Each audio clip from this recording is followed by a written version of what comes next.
Itinakwil siya ng lipunan, sinisi sa krimeng hindi naman niya ginawa, at itinapon sa isang hukay ng mga halimaw.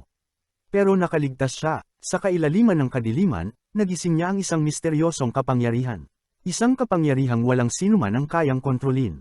Ngayon, kasama ang isang grupo ng mga itinakwil din ng lipunan tulad niya, siya ay bumangon na may iisang layunin, ang baguhin ang di makatarungang mundong minsang tumalikod sa kanila.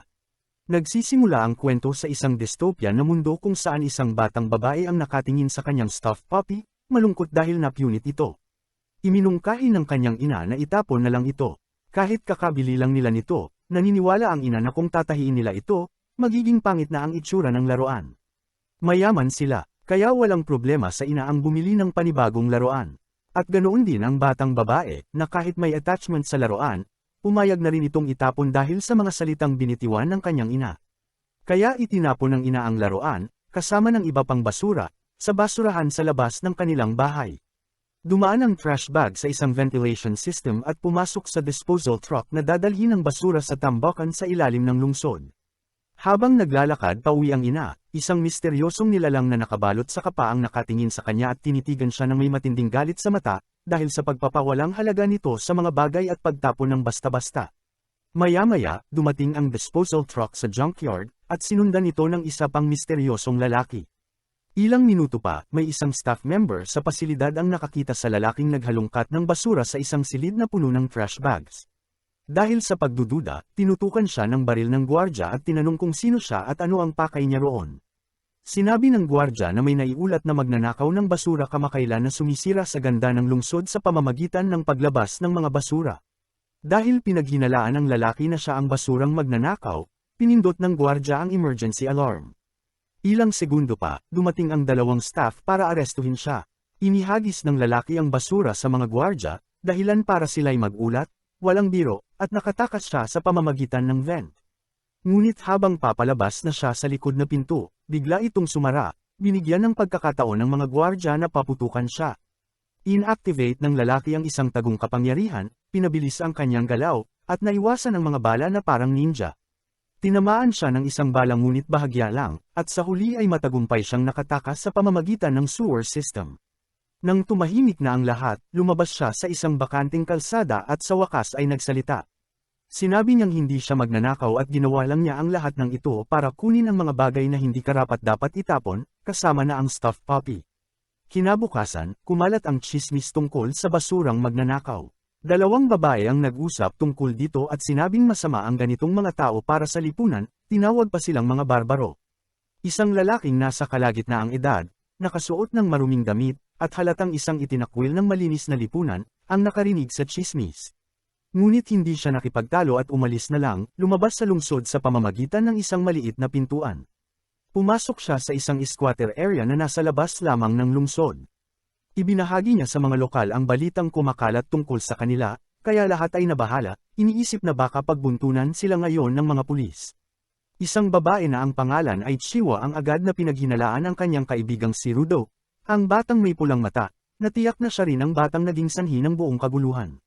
Sa kasalukuyan, abala si Rudo sa pagkukumpuni ng mga basurang nakuha niya sa kanyang pangangalap, karamihan ay mga laruan at accessories na pwedeng ayusin, kaya hindi niya agad napansin si Chiwa. Kaya lumapit si Chiwa at tinanong si Rudo kung muli na naman ba niyang isinugol ang buhay niya para lang makapasok sa lungsod at kumuha ng basura. Pinaalalahanan siya ni Chiwa kung gaano kahigpit ang mga taga-lungsod pagdating sa waste control at na kapag nahuli siya, baka habang buhay siyang makulong. Sumagot si Rudo na hindi ito basura, kundi mga bagay na pwedeng gamitin, na basta na lang itinatapon ng mga mayayaman sa lungsod. Ipinahayag niya kung gaano siya naaawa sa mga bagay na hindi naman karapat-dapat tretuhin ng ganoon, kaya dinala niya ito sa slums para ayusin at marahil ay ibenta sa mga taong naroon. Naiintindihan ni Chiwa ang motibasyon ni Rudo, pero hindi rin niya maiwasang magtanong kung umiibig na ba sa basura ang kaibigan niya o ano. Dumating ang tatlong self-proclaimed elites ng slum para pahirapan si Rudo. Ang lalaking nasa gitna ay nagsabi kung gaano kabaho ang paligid at sinabing hindi dapat nakikihalubilo si Chiwa sa isang basurang collector na talunan. Isa pa sa mga bully ang sinipa ang isang lamp na kakakumpuni lang ni Rudo at ng asar. Walang saysay ang pagkukumpuni ng basura dahil walang gagamit ng kahit anong hinawakan ng talunang to. Hindi maintindihan ni Chiwa kung anong problema ng tatlong gago dahil para sa kanya, pare-pareho lang naman sila ni Rudo, mahirap, dinidiskrimina, at syempre, marumi. Ngunit tumutol ang bully, sinabing hindi sila katulad ni Rudo at may pag-asa silang makaalis sa squatter kung magsusumikap sila. Aparenteng ginawa ang slum na ito para pagtapunan ng mga kriminal. At ang tatlong bully, si Chiwa, at si Rudo ay lahat mga inapo ng mga kriminal. Maayos na sana ang takbo ng buhay nila hanggang sa ang mga magulang ni Rudo ay pumatay ng maraming tao, winasak ang kahit kaunting awa at tiwalang meron pa ang mga tagalungsod. Pagkaalis ng mga bully, sinubukan ni Chiwa na pasiglahin si Rudo, sinabing mabuting tao siya at siguradong magtatagumpay sa buhay. Napansin niya ang stuffed puppy, at may pag-aatubiling sinabi ni Rudo na gusto niya sanang ibigay ito kay Chiwa bilang regalo. Ngunit bago pa man ito matanggap, dumating ang ina ni Chiwa at sinabing lumayo siya kay Rudo, sabay hatik palayo. Umuwi si Rudo at nadatnan si Regto sa loob. Siya ang lalaking nakita natin kanina na nakikinig sa dalawang babae sa lungsod. Tinukso ni Regto si Rudo sa kanyang pagkabigo kay Chiwa, ipinapakitang narinig niya ang lahat. Pero sa kabila ng biro, gusto ni Regto malaman kung paano ang naging takbo ng pangangalap ng basura ni Rudo kagabi. Sinabi ni Regto na hindi kailangang pahirapan ni Rudo ang sarili para lang kumita ng pera, dahil isa pa rin siyang bata. Sinabi pa ni Regto na kahit hindi sila magkadugo, itinuring na niya si Rudo bilang pamilya. Nagpasalamat si Rudo kay Regto para dito, at isiniwalat na kinupkup siya nito matapos ang insidente sa kanyang mga magulang at siya'y pinalaki mula noon. Kaya gusto ni Rudo na suklian ito sa abot ng kanyang makakaya, kasama na ang pangangalap ng basura sa lungsod. Napansin ni Regto ang sugat sa braso ni Rudo at nang matanto niyang binaril ito, agad niya itong ginamo at mahigpit na sinabihang tigilan na ang pagpunta sa junkyard mula ngayon. Para kay Rudo, wala ang sugat na ito kumpara sa mga pilat na nakuha niya mula sa kanyang tunay na mga magulang. Ipinakita niyang ang dalawang kamay niya ay puno ng may itim na marka. Gayunpaman, muling pinaalalahanan siya ni Regto na tumigil na bago siya makilala ng mga pulis. Kapag nahuli siya, tiyak na ipapadala siya sa abis, ang parehong lugar kung saan itinapon ang kanyang ama. Simula pagkabata niya, palaging kinamuhian si Rudo ng lahat dahil sa kakaibang anyo ng kanyang mga kamay. At simula nang ibigay sa kanya ni Regto ang kanyang gloves, nagkaroon siya ng kumpiyansa para umusad. Gayunpaman, muling tinukso ni Regto si Rudo, sinabihan siyang kumilos agad at ibigay ang stuffed puppy kay Chiwa na may bonus na halik sa pisngi. Tumanggi si Rudo, syempre, at nagkaroon sila ng magiliw na away ng mapag-arugang ama niya. Samantala, ang lalaking may balabal na nakita natin sa simula ay nakatayo sa labas, nakikinig sa usapan ni Rudo. Ang relasyon niya kay Regto ay love-hate relationship. Madalas siyang lumalagpas sa limitasyon. Hawak niya ang kanyang pisngi at sinabihan siyang dapat matutong ngumiti paminsan-minsan. At kahit hindi siya masaya, maaari siyang magpanggap na masaya para hindi alam ng iba na hindi siya masaya. Paano nga ba siya magpapanggap ng ngiti kung ang eyeball niya ay lumalabas na parang may mali sa kanya? Sa kalaunan ay nakatakas siya sa pagkakahawak ni Regto at lumabas ng bahay. Tumingin siya sa paligid at nakita na umaga na. Kaya naisip niya kung nasa labas na si Chiwa. Naglakad siya patungo sa abis habang pinapaalalahanan ang sarili na hindi naman niya kailangang lumayo para kumuha ng basura dahil lahat ng basura sa lugar na iyon ay itinatapon sa abis. Ang abis ay isang malaking tapunan, at hindi lang mga basurang gamit ang itinatapon doon. Pati mga taong makasalanan ay itinatapon din doon. Tiningnan niya ang abis at nakita na may kriminal na itatapon. Naalala niya na ang kanyang ama ay itinapon din sa abis. Iyon ang narinig niya at hindi niya matiyak kung totoo iyon. Narinig niyang may nagsabi na may taong muling itatapon. Sinabi niya ng oo at tumingin sa likod para makita na si Chiwa iyon. Nagbatian sila at sinabi ni Chiwa na bihira niya siyang makita sa lugar na iyon. Siguro maswerte lang siya ngayon.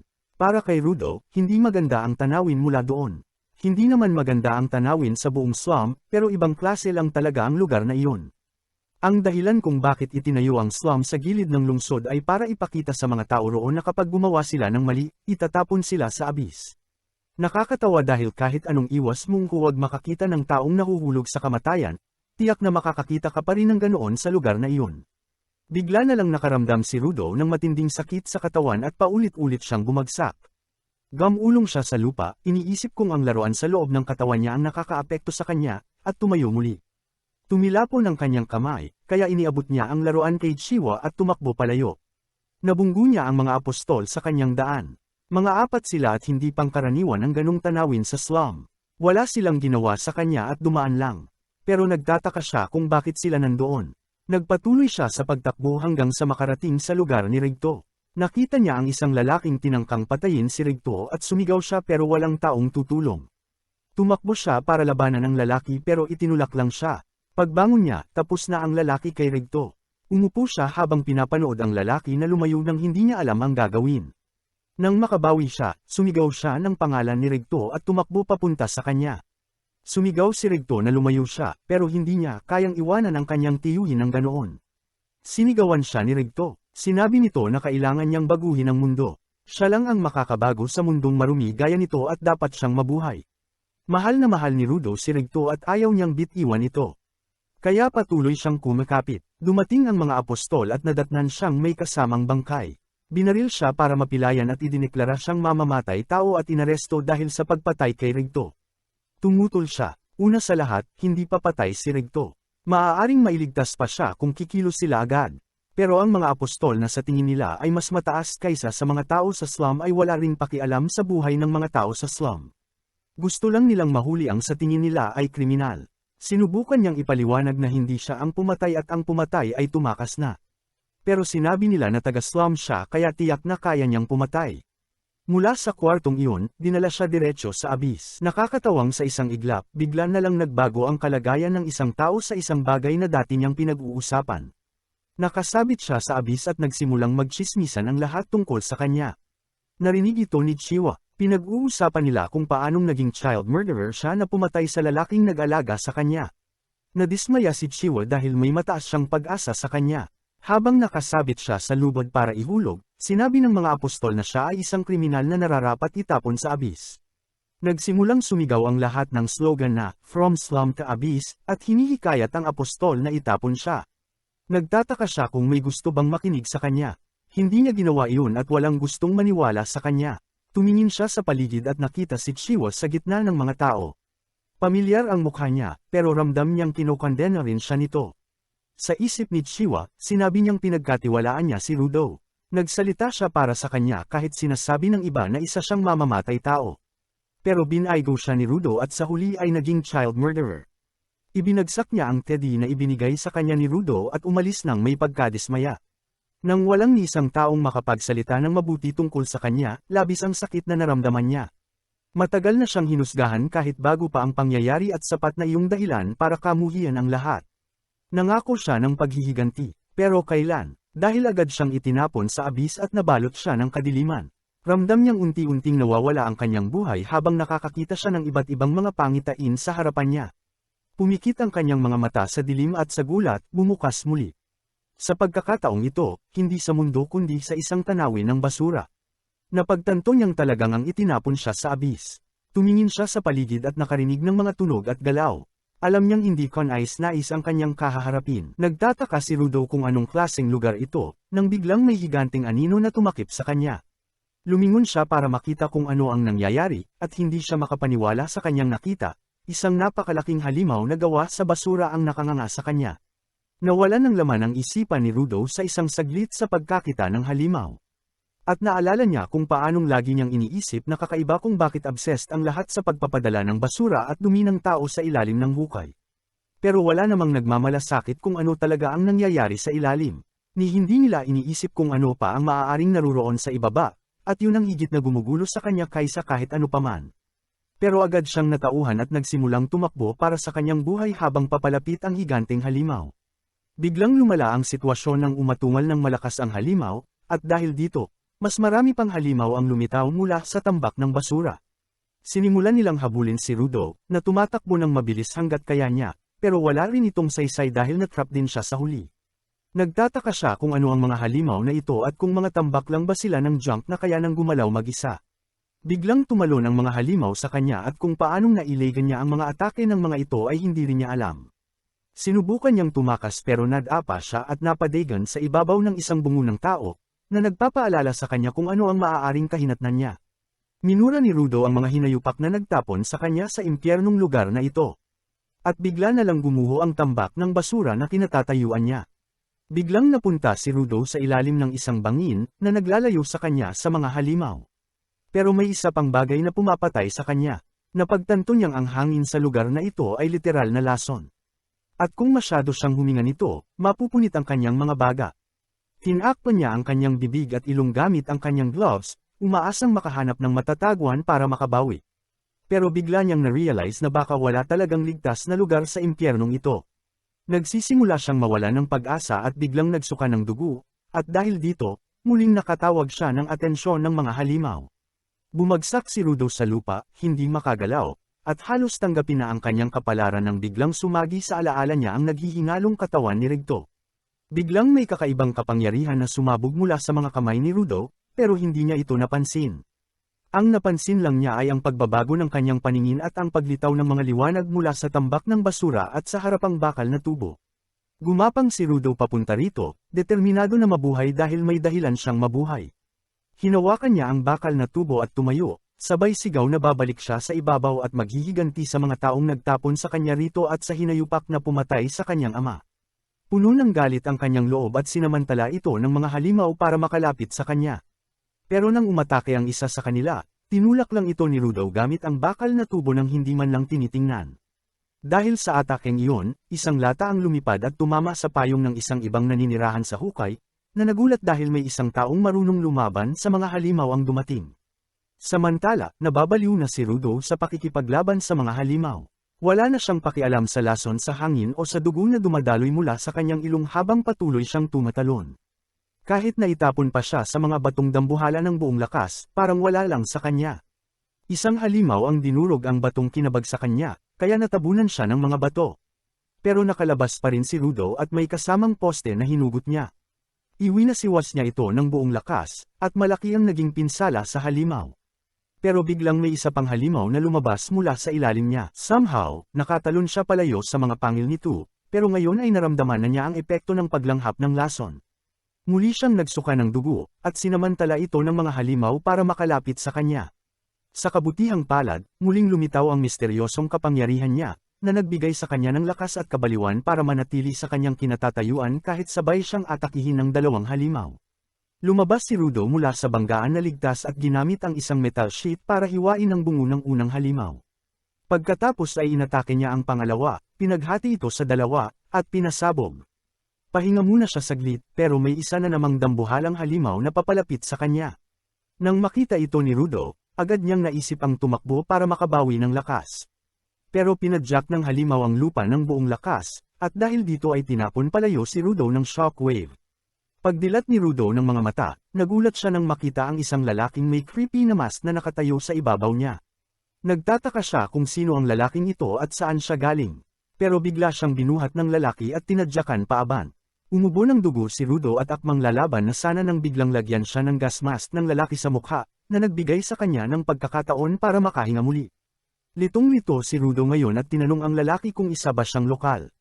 Gusto niyang malaman ng tungkol sa lugar na ito at sa mga halimaw dito, pero sinabi lang ng lalaki na manahimik siya.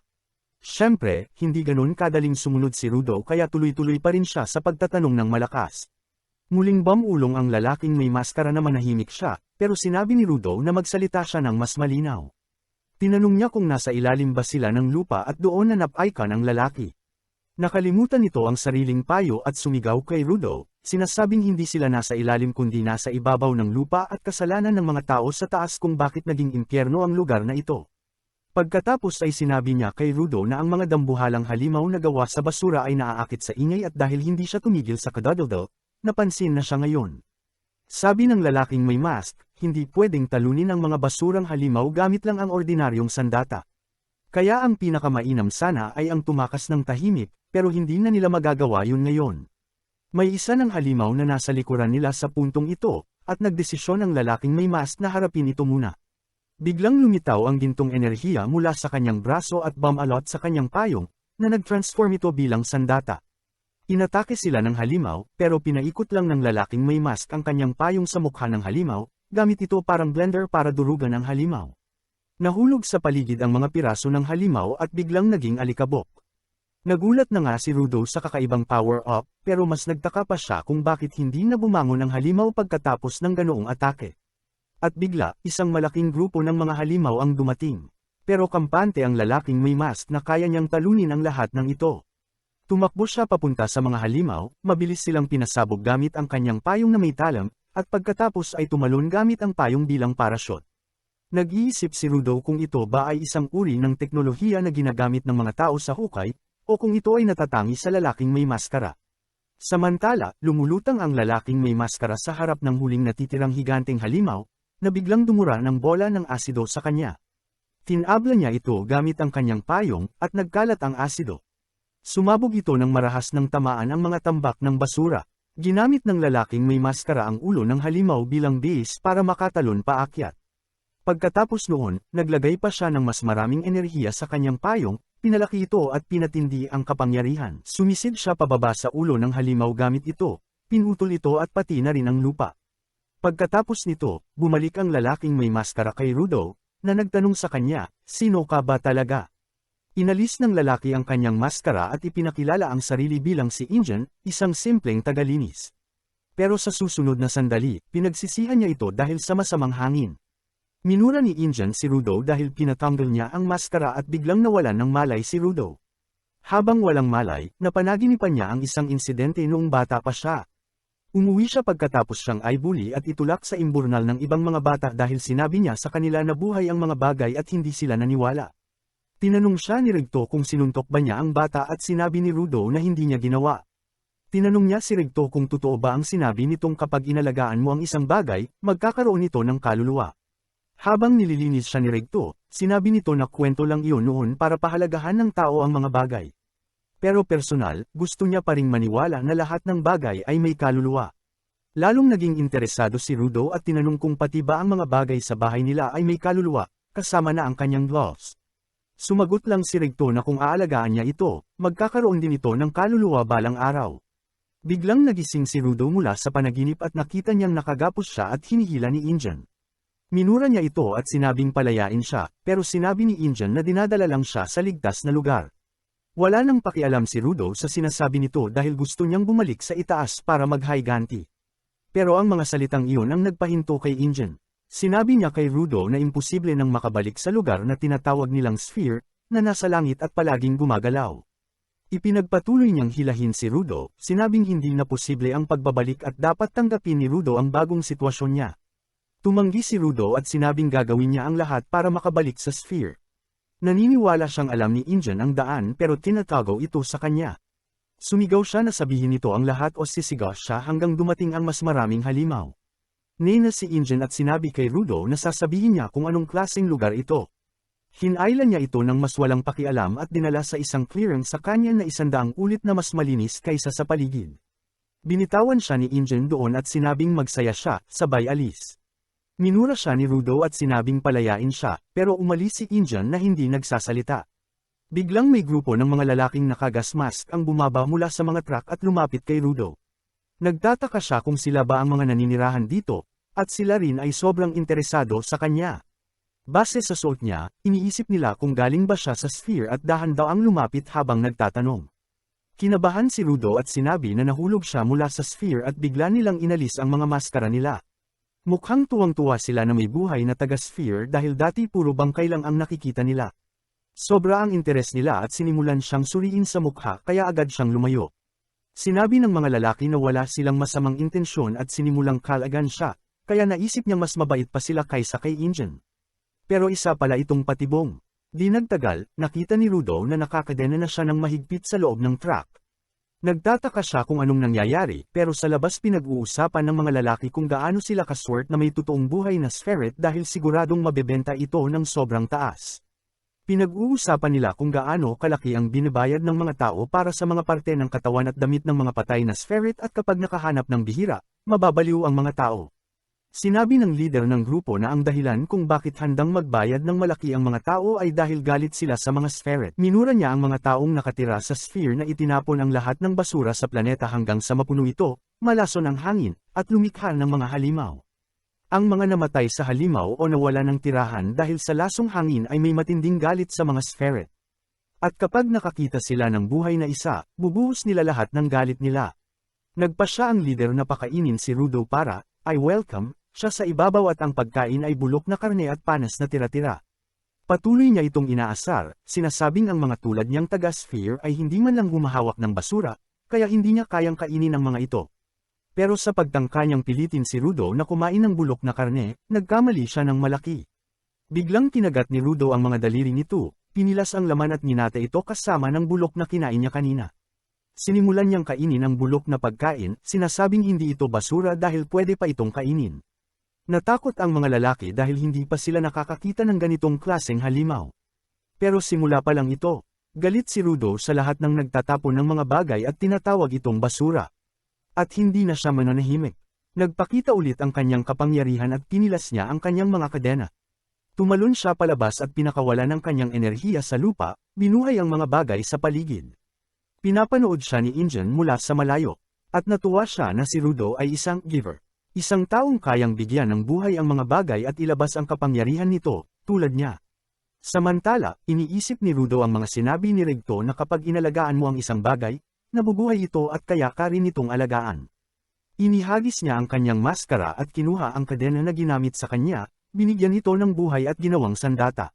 Sumugod ang mga lalaki pero hinampas lang ni Rudo ang lupa gamit ang kadena, at napawrong silang lahat. Sinabi ng leader nila na tirahin ang kadena dahil walang silbi ang giver kapag wala ang bagay nito. At agad nilang na-disarm si Rudo. Pero sa gulat nila, at sa tuwang-tuwa ni Injan, kinuha ni Rudo ang isang gulong at ginawa rin itong sandata, na sobrang bihira kahit sa mga makapangyarihang giver. Agad niyang tinalo ang mga lalaki at humarap sa leader nila, na patuloy pa ring nagmumura habang natatakot. Pero sa oras na tatamaan na siya ni Rudo, dumating si Injan at pinigilan siya. Biglang natauhan si Rudo at nawala ang kanyang kapangyarihan. Ang gulong na gamit niya ay naging alikabok at nagdugo ang ilong niya habang iniisip kung ano ba ang ginawa niya. Sinabi ni Injan na kapag ginamit niya ng padalos-dalos ang kanyang kapangyarihan, mapapagod ang katawan niya. Humingi siya ng tawad dahil sinubukan lang niya si Rudo, pero gusto lang niyang siguraduhin ang lakas nito. Nangako siyang sasabihin kay Rudo ang lahat tungkol sa mundong ito at sa kanyang kapangyarihan, kapalit ng pagsali niya sa mga cleaner dahil kailangan nila ng katulad niya para labanan ang mga halimaw. Pero para kay Rudo, masyado pa itong marami para tanggapin, at sinabi niyang ayaw niyang sumali sa kanila. Kinontak ni Injan ang isa pa sa mga cleaners gamit ang wrist communication device. Ang cleaner na ito ay kasalukuyang nasa isang residential area na mukhang labi ng isang digmaan. Sinagot ng lalaki ang tawag ni Injan at binanggit kung gaano kabihirang makipag-ugnayan si Injan sa kanya, kaya inakala niyang may mahalaga itong sasabihin. Nang malaman niyang may nakita si Injan na isang bata na may malaking potensyal na maging top cleaner, nagulat siya. Sinabi ni Injan na nakita niya ang bata na itinapon ng mga spherets sa no man's land at siya mismo ay nagulat nang matuklasan niyang may kapangyarihan ang bata.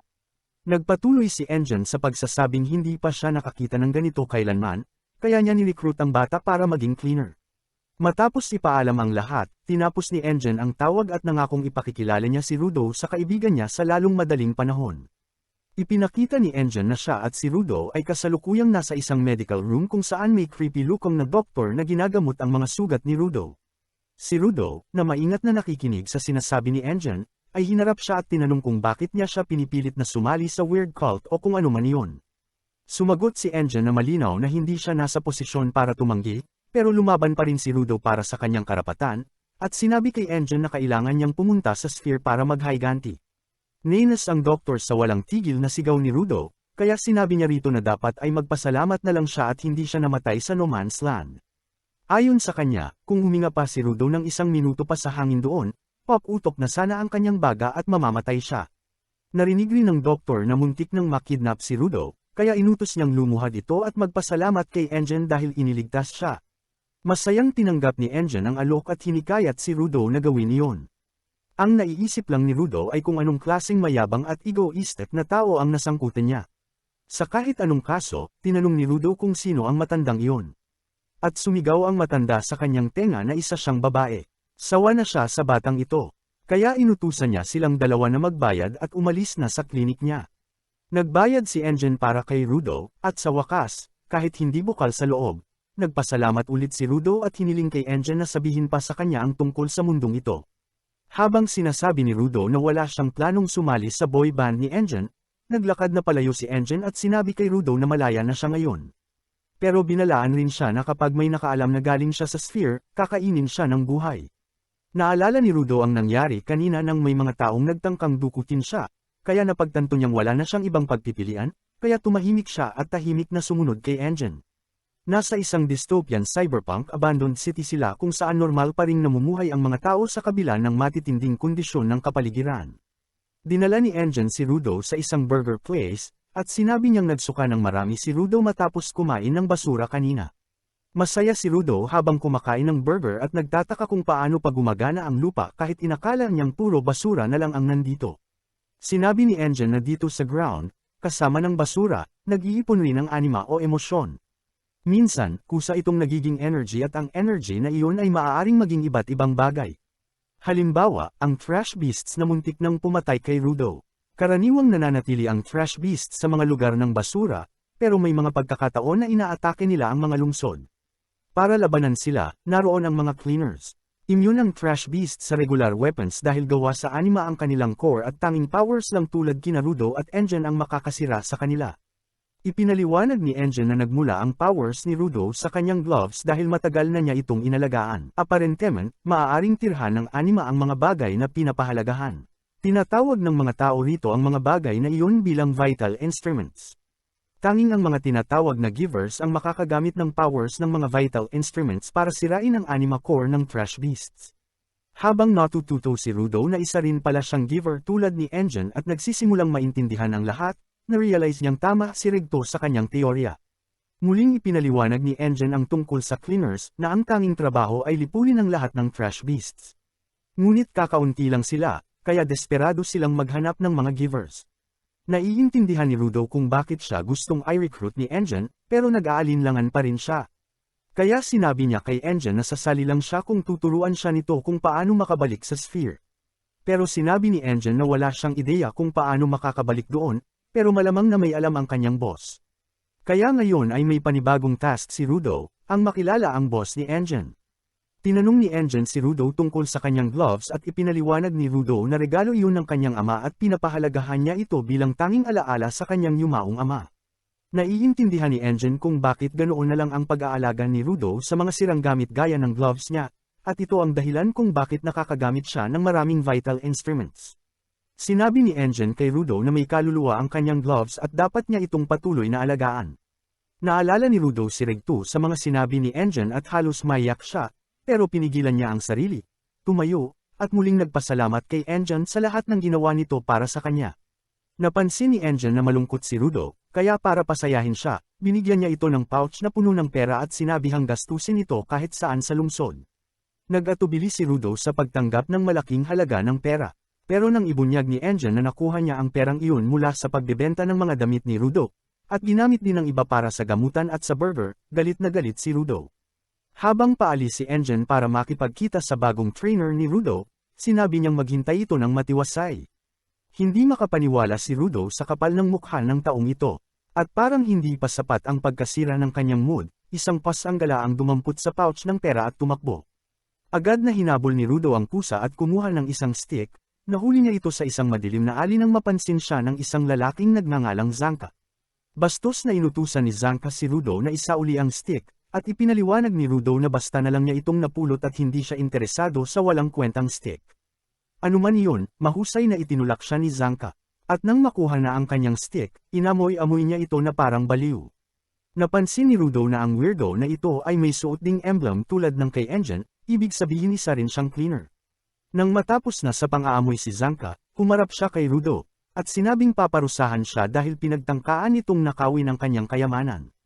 Ginawang sandata ni Zanka ang stick at tinawag itong kanyang lovely as staff, at na-realize ni Rudo na napasubo siya. Buti na lang, kilala na pala ni Zanka si Rudo at sinabi niyang siya ang tinawagan ni Engine kanina. Ibinunyag din ni Zanka na siya ang inatasan ni Engine para sanayin si Rudo. At binanggit kung gaano siya nadismaya na ang kanyang bagong kasama ay isang magnanakaw. Sinubukan ni Rudo na ipaliwanag na kinuha lang niya ang stick para pigilan ang pusa na tumakbo bitbit ang kanyang pera, pero wala siyang pakialam si Zanka at sinabing hindi siya pinalaki ng maayos ng kanyang ama. Mali iyon, dahil siguradong papatulan siya ni Rudo para sa pambabastos kay Regto. Mukhang mas malakas si Zanka kaysa sa kanya. Ayaw niyang mapunta sa alanganin laban sa ganitong klaseng tao. Naalala niya ang sinabi noon ni Regtu, na kung gusto mong ayusin ang sitwasyon, ikaw ang unang magpakumbaba. Naisip niyang baka siya talaga ang mali. Kinuha niya ang stick ng lalaki, at baka may matinding attachment ito roon. Siya ang naunang gumawa ng masama at siya ang dapat humingi ng paumanhin. Inisip niya kung anong mararamdaman niya kung may kumuha ng gloves niya na itinuturing niyang mahalaga. Kinausap niya si Zanka at inamin niyang siya ang may kasalanan. Ipinahayag niya na hindi yun sinadya at kailangan lang niya iyon para makuha ang pera mula sa pusa. Kumalma agad si Zanka at nagsalita ng mahinahon. Inamin niyang masyado siyang nag-overreact dahil dati niyang pagmamayari ang stick at ayaw niya na may humahawak dito. Nagbago ang buong ekspresyon niya. Ngumiti siya kay Rudo at sinabi niyang narinig na niya ang tungkol sa kanya at alam niyang isa rin siyang giver. Tinanong niya kung ano ang weapon ni Rudo at sinabi ni Rudo na ito ay ang glove niya. Gusto niyang malaman kung marunong bang gamitin ni Rudo ang glove, pero sinabi ni Rudo na hindi niya ito kayang gamitin. Napansin ni Rudo ang pagbago ng mukha ni Zanka kasabay ng ngiti. Naisip niya kung paano nakakaya ni Zanka ang ngumiti at naalala niya na sinabi rin ni Regta sa kanya na dapat siyang matutong ngumiti. Nag-training siya noon sa mundo niya para ngumiti, kaya inisip niya na kung kaya ni Zanka, kaya rin niya. Sinubukan niyang ngumiti, pero kakaibang ekspresyon lang ang lumabas sa mukha niya. At halos sabay nito, tinanong ni Zanka kung bakit siya sumali sa cleaner. Sa kakaibang ngiting iyon, sinabi ni Rudo na gusto lang niyang gamitin ang cleaner para maabot ang kanyang end goal. Inakala ni Zanka na minamaliit siya ni Rudo sa ngiting iyon at nagalit. Naramdaman ni Rudo na mali ang pagkakagawa niya nang gusto niyang ikatuwa ni Zanka. Nagalit siya at sinubukang ayusin ang sitwasyon, pero lumala na ito lampas sa kanyang kontrol. Galit na tinawag ni Zanka na napakatangang end goal ang pinapangarap niya. Ang goal na iyon ang tanging dahilan kung bakit siya buhay pa. Sapat na ang marinig mula kay Zanka na isa itong kahangalan para magalit si Rudo. Hindi na niya kinaya. Nagalit siya kay Zanka at nagsimula silang maglaban ulit. Inactivate ni Zanka ang kanyang weapon at ibinunyag na simula pa lang ng pagkikita nila ni Rudo, alam na niyang hindi sila magiging magkaibigan. Nagdesisyon siya na oras na para maglaban sila, at nagsimula ang laban. Nagdesisyon rin si Rudo na sawa na siya sa lahat ng kalokohan ni Zanka. Kaya nagbitiw siya ng salita at handa ng lumaban.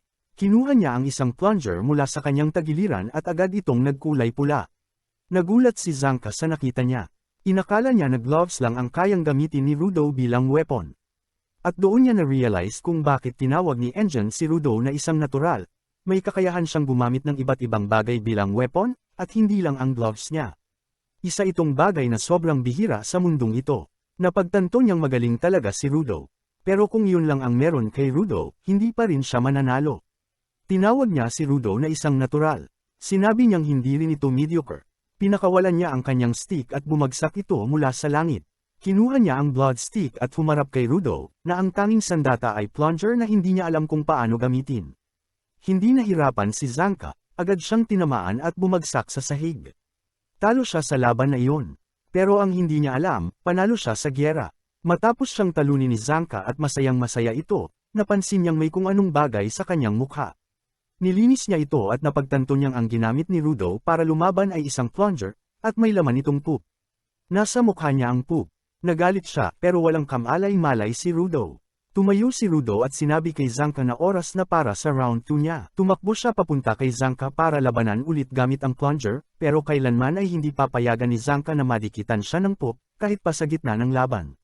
At gaya ng inaasahan mo, tumakbo si Zanka.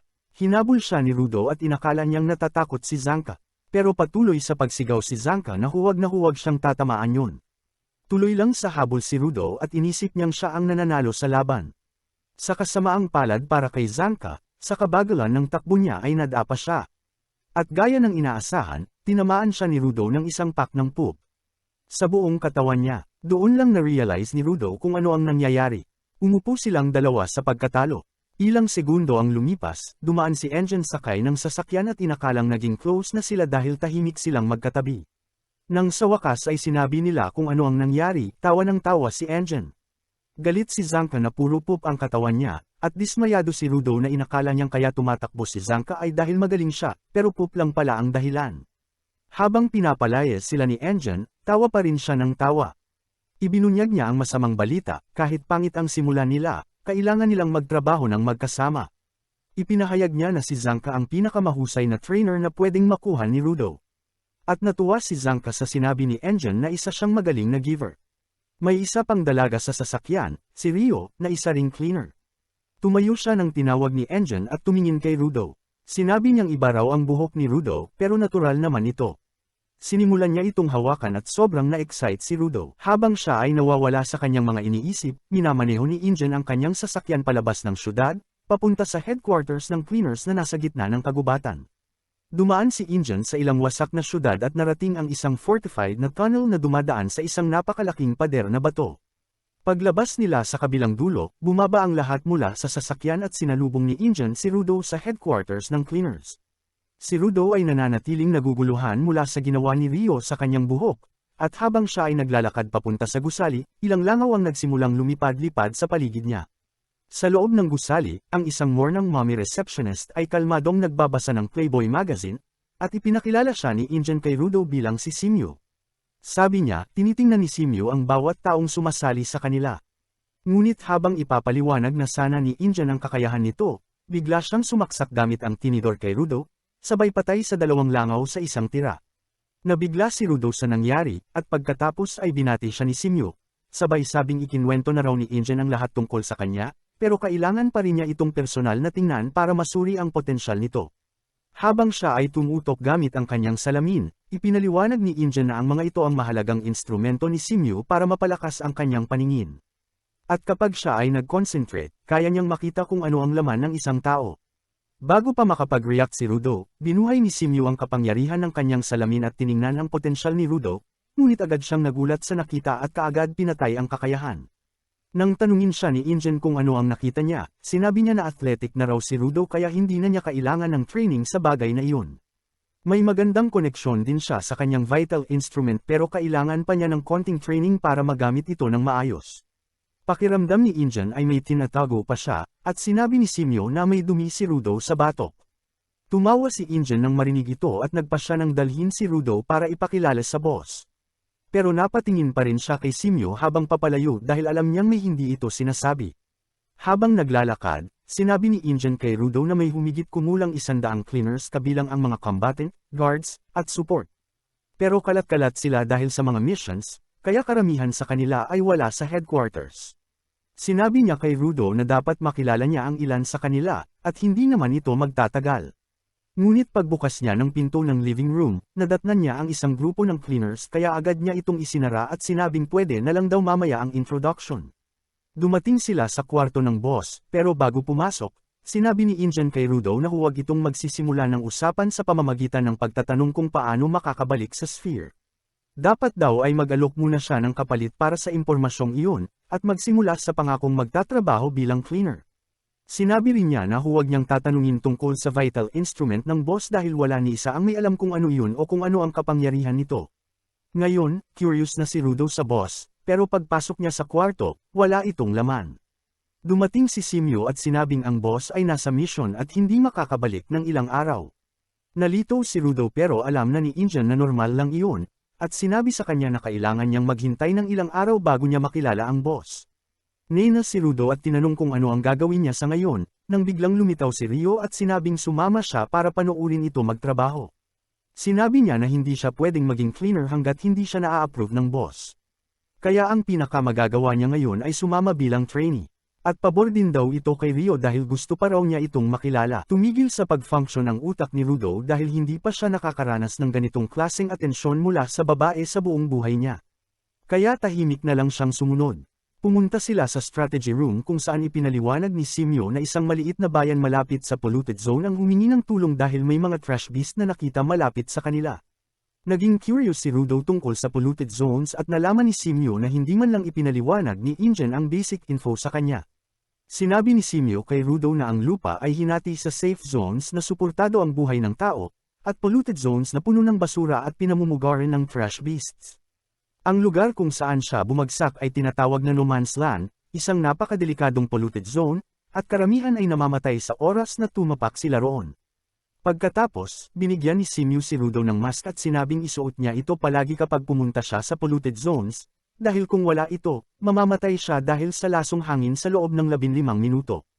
Kalaunan, sumama si Rudo sa mission ni Rio at ng team nito, at sinabihan siya ni Rio na manatiling malapit sa kanya palagi para mas marami siyang matutunan.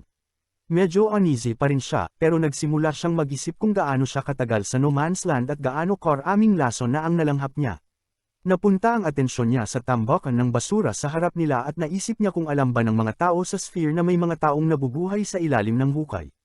Pero wala nang saysay yun ngayon dahil ang pinaka-importante para kay Rudo ay ang mismong basura. Para sa kanya, hindi lang ito tambakan kundi isang treasure trove kung saan makakahanap siya ng mga bagay na pwedeng gamitin at ayusin ng walang sinumang magagalit sa kanya. Pagkatapos ay humabol siya kay Rio at tinanong kung sino ang mga kasama niya. Sagot ni Rio, sila ay mga supporters, at kahit wala silang special powers tulad ng mga combatant, malaki pa rin ang tulong nila sa mga mission. Isa sa mga supporters ay iniabot ang kamay kay Rudo para makipagkamay. At habang kinakabahan siyang inabot ito, bigla itong pinisil gamit ang buong lakas. Tumawa si Rio habang pumipilipot si Rudo sa sakit, at sinabing sobrang lakas daw ng grip ng taong iyon kaya niyang punatan ang balat ng trash beast gamit ang kanyang kamay. Pakiramdam ni Rudo ay hindi niya nakaya ang psycho na ito. Nang may isa sa mga support ang nagsabi na parating na ang mga trash beast, nagdesisyon si Rudo na panoorin ito ng mabuti para matuto siya. Hindi nagtagal, isang grupo ng maliliit na kambing na trash beast ang lumabas mula sa creepy na trash forest. At nagpanik si Rudo, tinanong si Rio kung paano nila haharapin ang ganito karaming kalaban. Sinabi ni Rio na chill lang siya dahil mahina at mabagal lang ang mga iyon at hindi man lang makakatawid sa wooden fence. Napatunayan ang sinabi niya nang sugurin ng mga kambing ang bakod pero hindi ito masira. Pero biglang dumating ang second wave na may mas malalaki at mas mababangas na trash beast. Sinimulan nilang itulak at wasakin ang bakod, kaya nagpanik si Rudo at tinanong si Rio kung ano ang gagawin nila. Sinabi ulit ni Rio na mas malakas lang ng kaunti ang mga ito kaysa sa nauna, at okay lang ang mga ito para sa training ng isang newbie. Sabi niya, tapusin na lang daw nila agad ang cleaning at bumalik sa base para mag-party bilang welcome kay Rudo sa surface. Hindi makapaniwala si Rudo na kaya nitong maging relaxed habang nilalabanan ng mga halimaw. At sinabi ni Rio na kung gusto niyang mabuhay sa ibabaw, kailangan niyang matutong magkaroon ng positibong pananaw sa mundo. Biglang na-realize ni Rudo na si Injan ay ganun din. At naramdaman niyang ito ang kulang sa kanya.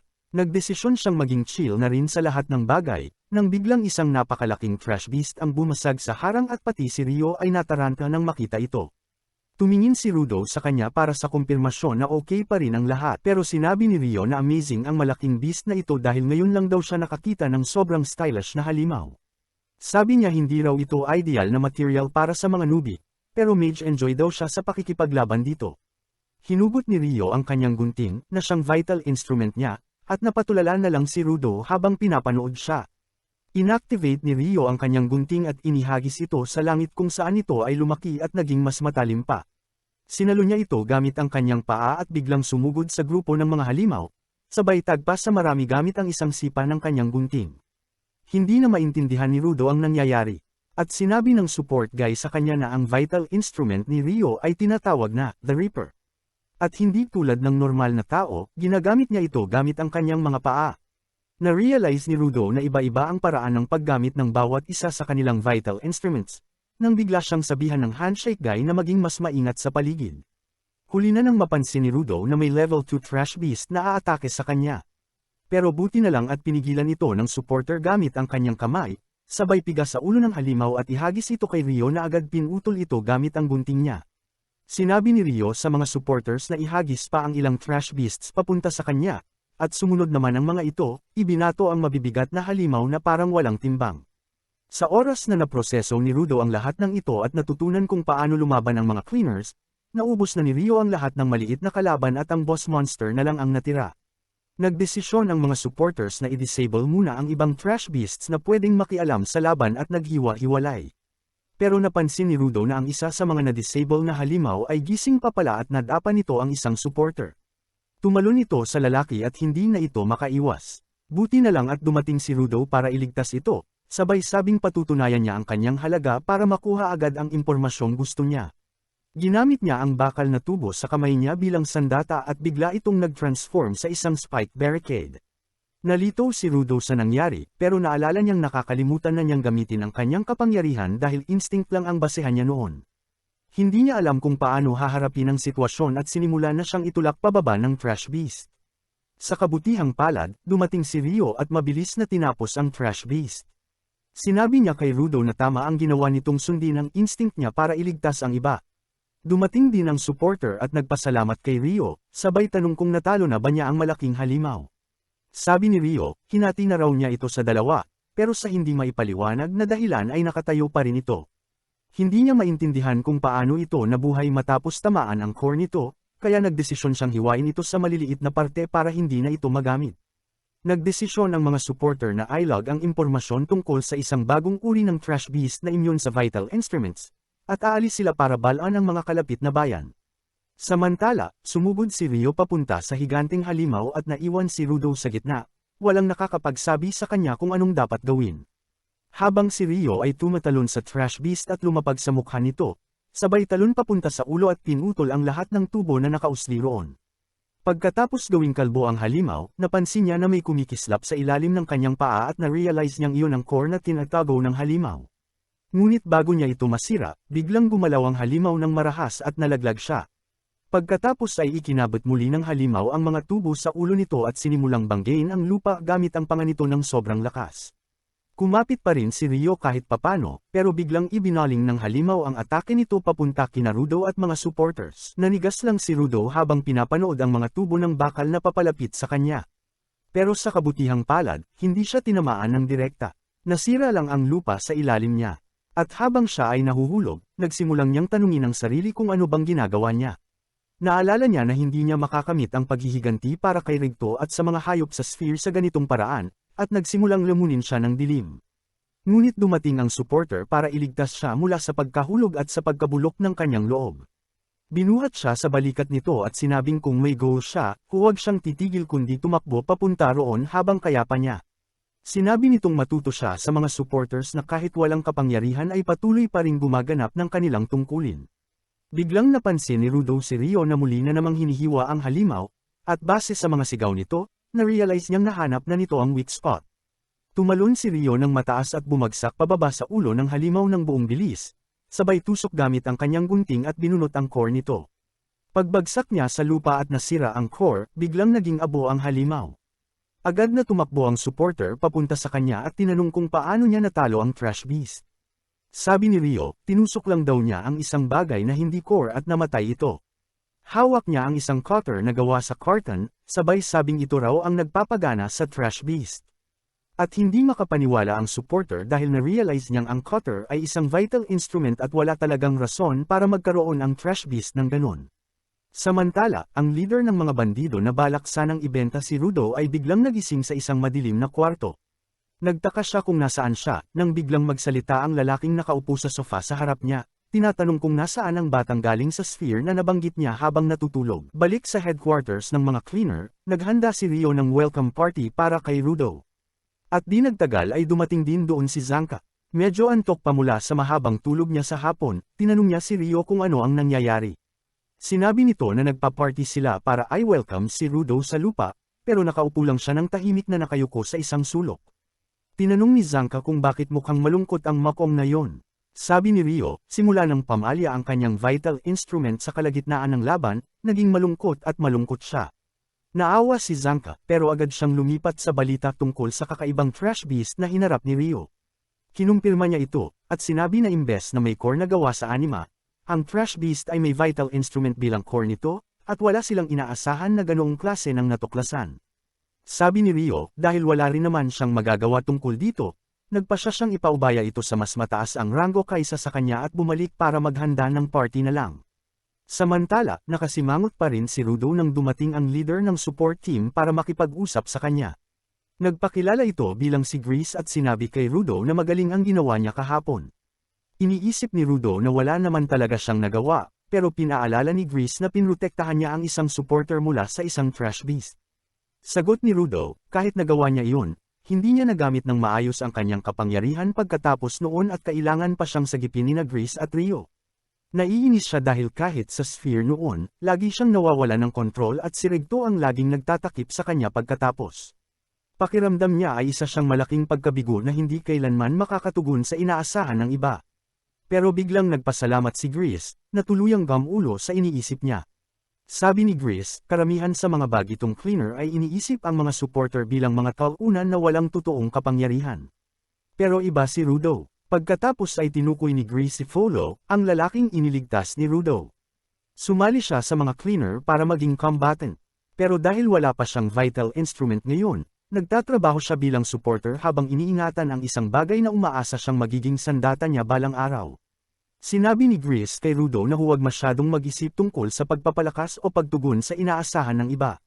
Tinanong niya kung ano ang bagay na gusto niya noon pa bago pa nagkagulo sa Sphere. Napaisip ng malalim si Rudo at sinabi ni Grease na kung mahanap niya ang bagay na unang nagpaliyab sa apoy ng kanyang kaluluwa, matatagpuan niya ang kanyang landas. Pagkatapos ay hinaplos ni Grease ang ulo ni Rudo at sinabing maniwala siya sa sarili. Naluha si Rudo sa narinig pero dumating bigla si Injun at sumando sa kanya, na sinira ang emosyonal na sandali.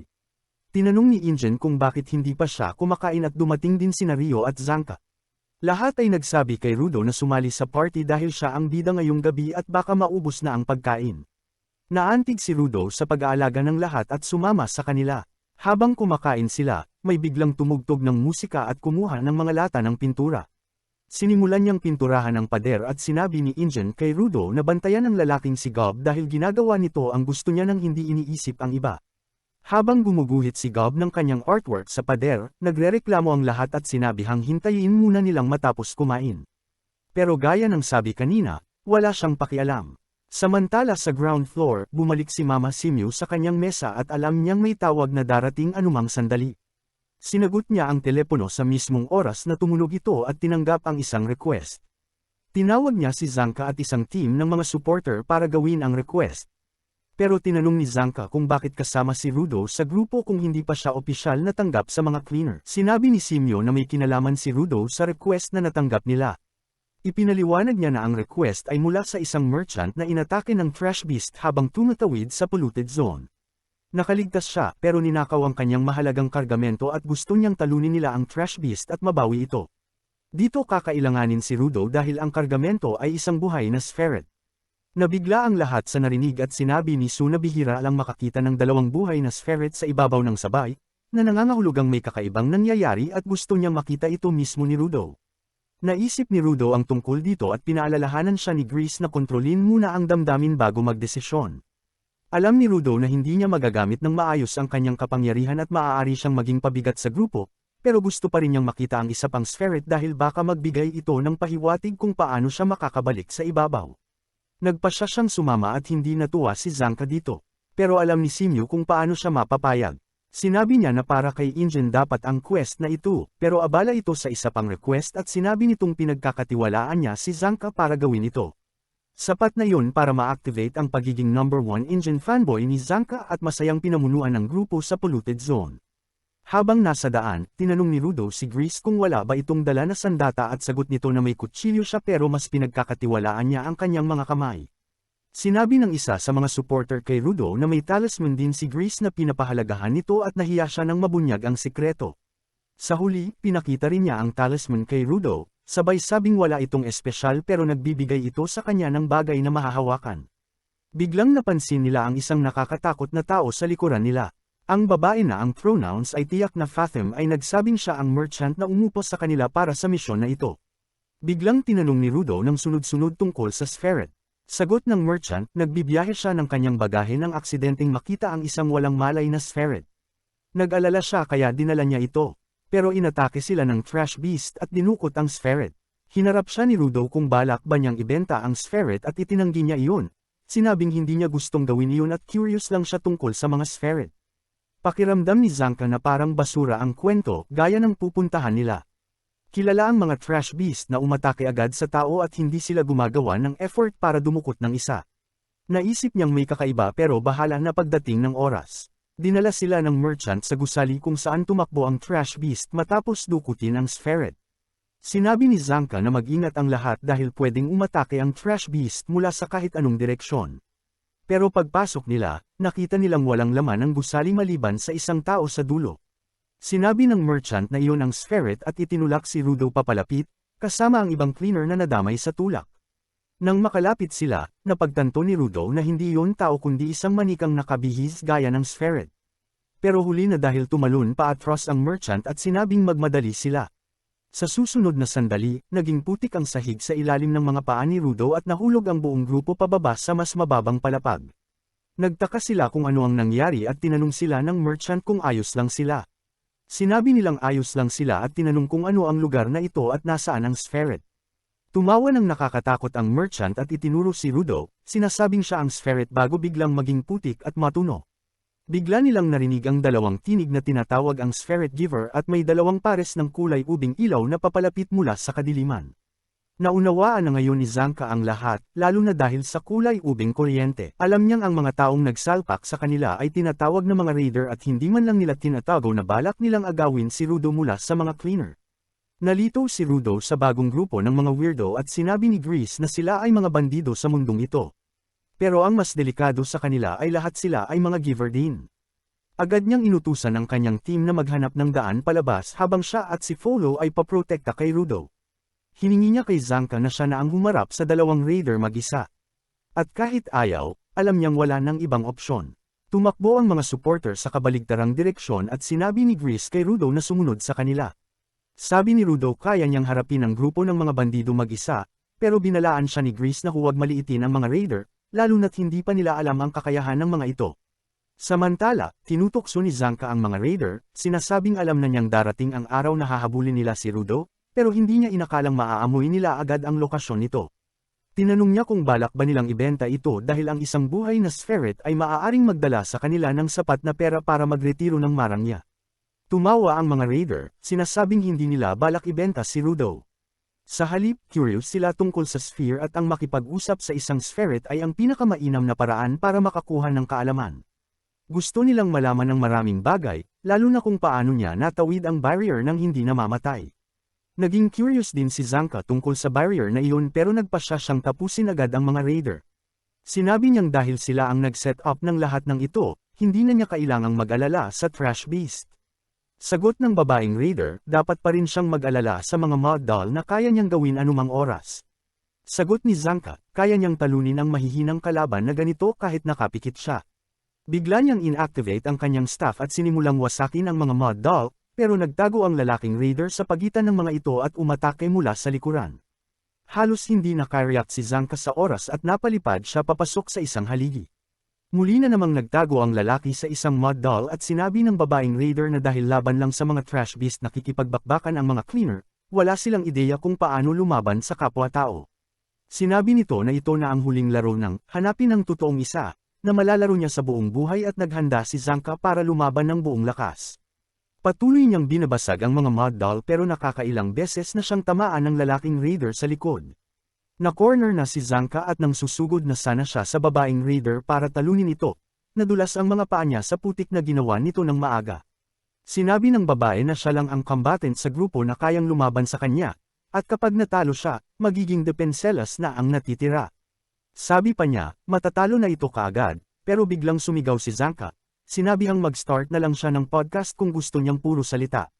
Sinabi niya na noong una, inakala niyang kontrolado ng babae ang mga mod puppet gamit ang kanyang pala at ang lalaki ay gumagamit ng vital instrument nito para magdulot ng pinsala. Pero matapos panoorin ang laban, napagtanto niyang mali ang una niyang akala.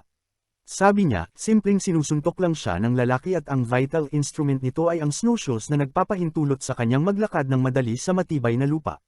Sabi pa niya, kaya pala nakakagalaw ito ng mabilis kahit puno ng putik ang paligid. Tinutokso niya ang dalawang raider, tinawag silang match made in heaven. Bigla itong nakatrigger sa babae at sinabihang tumahimik siya, pero syempre hindi ito ginawa.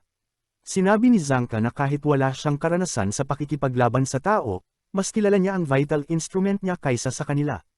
Kaya niyang gumawa ng mga bagay na hindi nila kaya at bigla siyang inatake ng babae. Malakas na hinampes ni Zanka ang staff sa sahig, nagpapadala ng sonic wave sa buong lugar. Ramdam niya ang pagbabago ng vibrations habang dumadaan ang sound wave sa mga mud doll, at nang tamaan nito ang isa kung saan nakatago ang lalaking raider, agad niya itong nakita. Mabilis siyang sumugod at in-knockout ito sa isang hampas bago tamaan din ng babaeng raider. Nang mawalan siya ng malay, agad na gumuho ang lahat ng kanyang mud doll. Sinabi ni Zanka na isa lang silang grupo ng mga noob. Ngunit biglang lumitaw sa likuran niya ang pinuno ng mga raider, sinasabing dapat lumaban siya sa mas malakas kung hindi siya kontento. Salamat sa panunood. Kung gusto nyo pa ng ganitong content, comment nyo lang, like and subscribe na din kayo mga lods.